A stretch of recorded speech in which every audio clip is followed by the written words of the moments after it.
கிறிஸ்துவில் பிரியமான சகோதர சகோதரர்களே, இன்றைக்கு தாயாம் திருச்சபையானது தூய கன்னிமரியா திரு அவையின் அன்னை என்கின்ற ஒரு விழாவை கொண்டாட நமக்கு அழைப்பு விடுக்கிறது.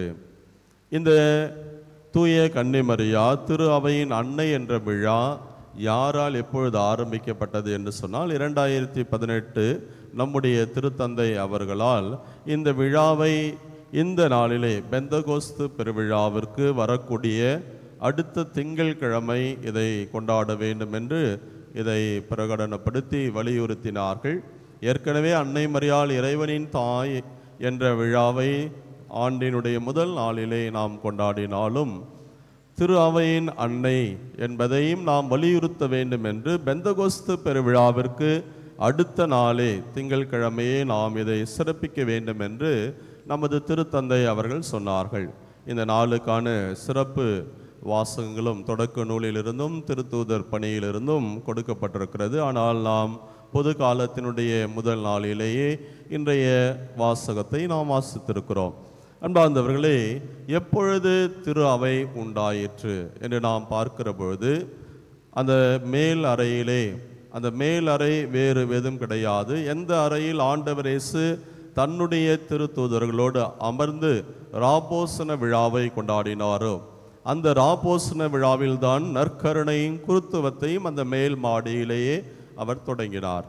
அதே மேல் மாடியில்தான் அன்னை மரியாவும் அவருடைய சீடர்களும் பயந்து ஒளிந்திருந்தவர்கள் அங்கே அமர்ந்திருந்த போது தூய ஆவியானவர் பிளவுண்ட நாக்கு வடிவிலே அவர்கள் மீது இறங்கி வருகிறார். அப்பொழுது அங்கே திரு அவையானது பிறக்கிறது. எனவே அந்த பிறக்கின்ற திரு அவையை நேற்று நாம் கொண்டாடினோம். அந்த பிறந்த திரு அவையின் போது உடனிருந்த அன்னை மரியாளை இந்த திரு அவையினுடைய அன்னையாக நாம் கொண்டாட வேண்டும் என்பதற்காகத்தான் நம் திருத்தந்தை இந்த நாளை குறிப்பிட்டு வலியுறுத்தி இதை சிறப்பிக்க வேண்டும் என்று சொல்லியிருக்கிறார்கள். தொடக்க நூலில் நாம் பார்க்கிற போது பழைய ஏவாள் ஆதாம் ஏவாளை உண்டாக்கி படைப்பை எல்லாம் படைத்த பிற்பாடு யாவே இறைவன் அந்த படைப்பு பொருட்களை ஆதாமிடம் கொண்டு வருகிறார். எல்லாம் அவர் என்ன பெயரிட்டாரோ அதுவே பெயராக இருந்தது. பிறகு தனிமையாக இருந்தபோது தான் அவருடைய விலா எலும்பிருந்து பெண்ணை உண்டாக்கி அவரிடம் கொண்டு வருகிற போது இவள் ஏவாள், என் எலும்பின் எலும்பும் சதையும் சதையுமாக இருக்கிறாள். இப்படி இருப்பதால் இந்த உலகில் உள்ள எல்லா உயிர்களுக்கும் இவள் அன்னை என்று அந்த தொடக்க நூலிலேயே சொல்லப்பட்டிருக்கிறது. நம் அன்னை மரியாள் புதிய ஏவாளாக இந்த திருச்சபையினுடைய தொடக்கத்தின் அன்னையாக இருக்கிற வேளையிலே பழைய ஏவாள் புதிய ஏவாளை ஒப்பிட்டு பார்த்து அவர் இந்த உலக படைப்புக்கெல்லாம் அன்னையாக இருந்த தாயாக இருக்கிறார் என்ற வார்த்தையை அன்னை மரியாளுக்கு மிக அழகாக ஒப்பீடு செய்து திரு அவை தொடங்கி அந்த நொடியிலேயே அவருடைய பிரசன்னம் அங்கு இருந்ததால் அவர் இந்த திரு அவையினுடைய அன்னை என்பதை மிக ஆழமாக வலியுறுத்தி சொல்கிறார்கள். இரண்டாவது, அன்னை என்று சொன்னாலே குழந்தைக்கும் அன்னைக்கும் ஒரு இணைந்திருத்தல் மிக அழகாக இருப்பதை பார்க்கிறோம். தாய்மார்கள் நிறைய இருக்கிறீர்கள். ஒரு தாய் ஒரு குழந்தையை பெற்றெடுக்க வேண்டும் என்றால் அந்த தன் கருவிலே அந்த குழந்தையை தாங்கி இருக்கிறார். உடல் அளவிலே ஒன்றிப்பு இருக்கிறது. பிறகு குழந்தை பிறந்த பிற்பாடும் அந்த பாசம் அரவணைப்பு என்றைக்குமே ஒரு தாயோடு இருக்கிறதை உலக அளவிலே யதார்த்தமாக நாம் புரிந்து கொள்கிறோம்.